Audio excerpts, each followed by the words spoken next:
Hey, this is Getting Real with Hillary, and a lot has happened since I last recorded. Let's see, my Instagram was hacked, so some guy is asking all my friends and family for money and saying he's me. So that's exciting. And the thing about it is, when I forget about it, I'm not upset. And when someone reminds me and they feel terrible for me or something, I go like, oh yeah, I forgot about that. So I fell for something. I thought I was, oh God, it's embarrassing, but I thought I was helping old high school classmate. He was in the class above me, and I hate to admit, he was very cute. So I thought I would help him get elected. I clicked on a link, and this guy, the next thing I knew, he had taken over my account. I could never get in again. And he's contacting everyone I know. So do not fall for phony elections. And I should know better, but I didn't. So live and learn, okay? And if my Instagram asks you for money, please don't give it. Please report it. So that's been very exciting. Let's see what else. If any of you were in my newsletter, you know that I had a little incompletion with someone that I called Sally, and we did straighten that out. And she was very tough with me about how I indulge in being upset, that my whole life has been either being upset or not being upset. And that's pretty much true. And it's called an ego attack. Now, I don't know what your form of ego attack is, but that's mine. And I'm upset and no one understands, that whole thing. So, I'm just practicing when it happens. I'm human and getting out of it. And it's a miracle that I can actually laugh about it, because 2 weeks ago I was very upset with our whole interaction. So now I can just call it an ego attack, understand that I'm human. And what's happened in the meantime is, I can put the ego part where the brain is always telling me I'm no good and not good enough and all that stuff, and step into my bold, passionate, fun leadership self. And that, while it was available, wasn't really available, because I was still kind of worried about what people thought and stuff like that. So I'm stepping into that. I'm actually stepping into a new podcasting course, which I was not going to do as of yesterday, because the guy that's leading it, one of the guys, is like this big guy, and I'm like, oop, I'm not at his level. I don't want to do what he does, I'm afraid.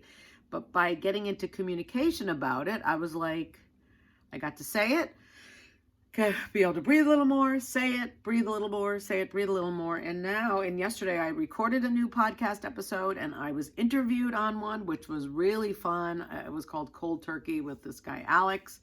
Now we're friends. We know each other intimately. And by the end of the night, I was like, I'm going to do this. Why not reach for a high caliber? Why not play with the big boys? Why do I think I'm small? Well, that was little Hillary always being upset. So now, stepping into this new opening of bold, fun leadership, it's like, whoa, what else can happen? And then another thing that happened was someone who always canceled on me again. And it was like, I just couldn't shake my brain saying how stupid I was. You're obviously not important. This happens all the time. When are you going to learn? And this all just like berating me for 48 hours. And finally I called up my friend and I said, okay, because this is what I learned in another course, was find out what their life is like. So I said to him, tell me how your schedule works. I'd like to understand how your schedule works, because many times when we schedule, all of a sudden you had something else to do. I don't understand it. I was not accusatory. I was very neutral. I was just curious. And he said, oh, it's in my head. And I didn't remember that I was taking my niece to the airport until the day before, when my brother reminded me. So I was like, okay. I said, well, I have to tell you that it makes me feel really not important and kind of stupid. And he goes, no, you're very important. I'm just in a phase, lots going on, and I just forgot to write it down. So I can accept him for that's the way he schedules, not have too high expectations. But what I removed, which was so freeing, was that it had anything to do with me, my value, my importance, my intelligence, nothing. And I do care about this person.